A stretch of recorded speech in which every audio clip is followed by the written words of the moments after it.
भाई साहब, नेताओं के लिए कुर्सी और एक्टर्स के लिए कंट्रोवर्सी दो ऐसी चीजें होती हैं जिसके लिए दोनों कुछ भी कर जाते हैं। नेता कुर्सी के लिए एक्टर बन जाता है और एक्टर फेमस होने के लिए नेतागिरी छांटने लगता है। अब इसी चक्कर में दुनिया की कुछ कंट्रोवर्सीज निकल आती हैं जिसके मजे हम और आप लेते रहते हैं। साल की ऐसी ही 10 कंट्रोवर्सीज की आज हम बात करेंगे जो पूरे साल छाई रही। तो वीडियो में आगे बढ़ने से पहले चैनल को सब्सक्राइब जरूर कर लेना। इतनी बढ़िया बढ़िया वीडियो आपके लिए लेके आता है यार, थोड़ा तो अप्रिशिएट किया करो। ठोक लीजिए, 5000 लौटे दिख जाना चाहिए। और हाँ, इस चक्कर में टेलीग्राम मत भूल जाना, उसको भी फॉलो जरूर कर लेना। तो चलिए शुरू करते हैं नंबर 10 से। Controversy number 10, Kantara song.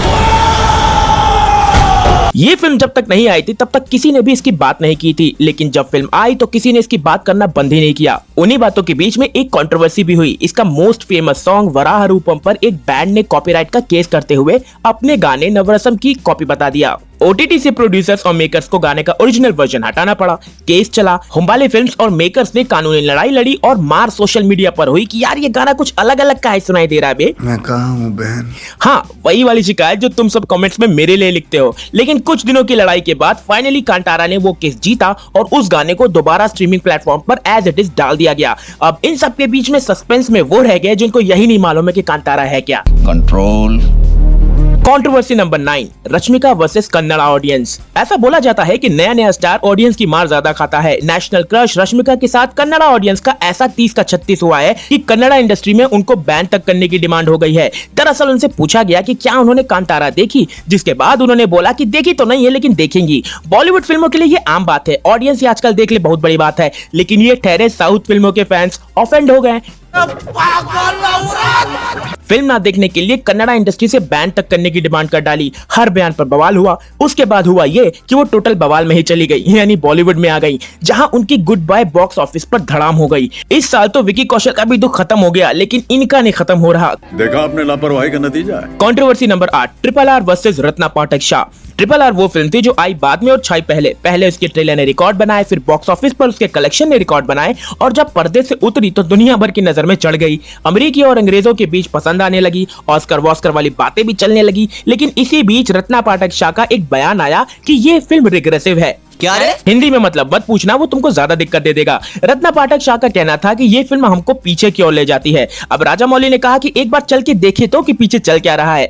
चल क्या रहा था? ऑस्कर। तो इसका नाटू नाटू सॉन्ग पहला ओरिजिनल इंडियन सॉन्ग बन गया जिसको ऑस्कर में शॉर्टलिस्ट किया गया। मैं तो कहता हूँ राजा मौली सर, एक दो ऐसी पिछली फिल्में और बना दो तो जीवन धन्य हो जाए। Controversy number 7, Kanika Dhillon tweets. Akshay Kumar के लिए वैसे ही ये साल इतना गंदा जा रहा था कि उन्होंने खुद जुबान केसरी कर डाला कि इससे गंदा क्या ही होगा, लेकिन हुआ। उनके रक्षाबंधन मूवी की राइटर कनिका ढिल्लो के कुछ पुराने ट्वीट्स वायरल हो गए और ऑडियंस ने नक्की कर लिया कि अक्की की ये फिल्म नहीं देखेंगे, और भाई सब सच में नहीं देखी।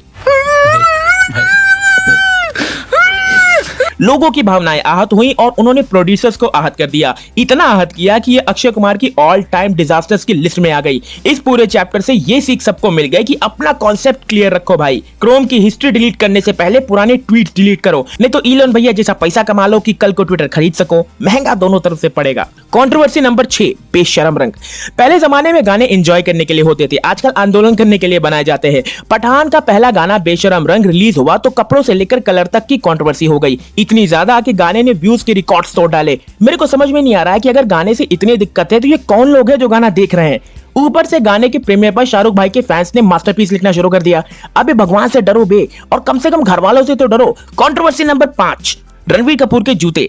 ब्रह्मास्त्र आने वाली थी, एक तो करण जौहर का नाम इससे जुड़ चुका था, तो जाहिर सी बात है सोशल मीडिया पर कुछ ना कुछ होना ही था। ऊपर से रणवीर कपूर के कुछ पुराने बयान भी सामने आए। यहाँ कंट्रोवर्सी बनी नहीं बल्कि बनाई गई। बोला गया कि उन्होंने एक सीन में जो जूते पहने हैं वो मंदिर के अंदर हैं, जिससे भगवान का अपमान होता है। सफाई दी गई कि ये तो दुर्गा पूजा पंडाल का सीन है भाई। हालांकि इसके बाद इस शॉट को मूवी में क्रॉप कर दिया गया। इस पर भी लोगों ने पूछा कि भाई अगर जब पंडाल ही था तो क्रॉप क्यों किया, मगर इस कंट्रोवर्सी ने फिल्म को एक पब्लिसिटी तो दिला ही दी। कंट्रोवर्सी नंबर 4, काली पोस्टर। अब वैसे ये मूवी कब आती और कब चली जाती किसी को मालूम नहीं पड़ता, लेकिन मालूम पड़वाना था ना भाई, तो इसका पोस्टर ऐसा डिजाइन किया गया जहां मां काली को सिगरेट पीते हुए दिखाया गया।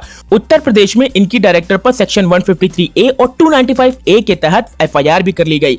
अब इसका पोस्टर देखकर कोई भी बता देगा कि controversy bold and capital letter में लिखी हुई है, मगर आपको तो मालूम है, हमें क्या ही पता, सब उनको ही पता होता है। कंट्रोवर्सी नंबर 3, जैकलीन का ईडी केस। श्रीलंका के ठग सुकेश चंद्रशेखर के साथ 200 करोड़ के एक्सटॉर्शन केस में जैकलीन का पहले नाम आया और उसके बाद पूछताछ भी हुई। ये केस इतना आगे बढ़ गया कि जैकलीन को दिए गए गिफ्ट्स के बारे में मालूम पड़ा और उसके बाद हमारे यहाँ के बॉयफ्रेंड जमात ने एक गुप्त मीटिंग में ये डिसाइड किया कि कोई भी अब अपने गर्लफ्रेंड को कोला टॉफी के ऊपर कोई गिफ्ट नहीं देगा। जितने करोड़ की सुकेश ने गिफ्ट दे रखे हैं उतने को तो सपने देखने में भी हमारे लड़कों के जूते गिर जाते हैं। हमारे लड़के इससे फ्री हुए थे कि उनको एक और झटका लगा कि सुकेश नोरा फतेही के कांटेक्ट में भी था, जिसके बाद नोरा और जैकलीन के बीच में केस वेस का भी नाटक हो गया। फिर लड़कों ने सोचा कि एक बार देखी तो ये सुकेश दिखता कैसा है। फोटो देखने के बाद लड़कों ने ये मान लिया कि पढ़ाई लिखाई करो, आइए वैये बनो, इसमें कुछ नहीं रखा है। लेकिन नहीं, तुम्हारी चनूने काट रहा। Controversy number 2, Kashmir files versus IFFI. The Kashmir files एक ऐसी फिल्म थी जिसकी सक्सेस ने बहुत से लोगों की नींद उड़ा दी। सोशल मीडिया पर लाख बुराइयां की गई, लेकिन इसकी सबसे बड़ी controversy international film festival of India में हुई, जहां इजरायली ज्यूरर नादाव लपीडी ने इसको वल्गर और प्रोपेगेंडा बोल दिया। इसके बाद कश्मीर फाइल्स के डायरेक्टर ने भी उनको करारा जवाब दिया, लेकिन दिक्कत ये रही कि यह बयान उस आदमी के मुंह से आया जिसकी कम्युनिटी होलोकॉस्ट जैसे इनह्यूमन इंसिडेंट से सर्वाइव करके आई बताई जाती है। वैसे इजराइल के बड़े बड़े ऑफिशियल्स ने भी इसको समेटने में देरी नहीं की, लेकिन ये एक सवाल तो छोड़ गया कि आज के टाइम में सच दिखाना कितना मुश्किल काम है। Controversy number 1, Ranveer Singh nude photoshoot.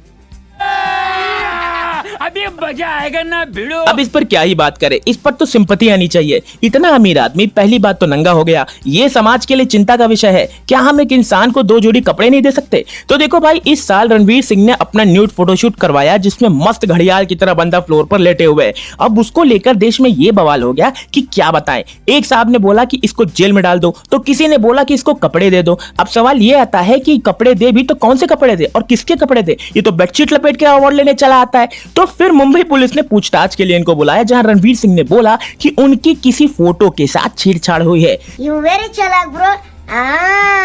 Ranveer भाई के फैंस ने भी ये बोलना शुरू कर दिया कि दीपिका करे तो हर चॉइस और रणवीर करे तो काहे का चॉइस। हिपोक्रेसी की भी सीमा होती है। खैर, ये वो 10 ऐसी कंट्रोवर्सीज रहे जिसने पूरे साल सोशल मीडिया को हरा भरा रखा। आपको भी अगर साल में कोई कंट्रोवर्सी याद आ रही हो तो कमेंट सेक्शन में हमको जरूर बताना। टेलीग्राम के हमारे चैनल को जरूर फॉलो कर लेना। मिलते हैं जल्दी। बाय बाय, टाटा एंड जय हिंद।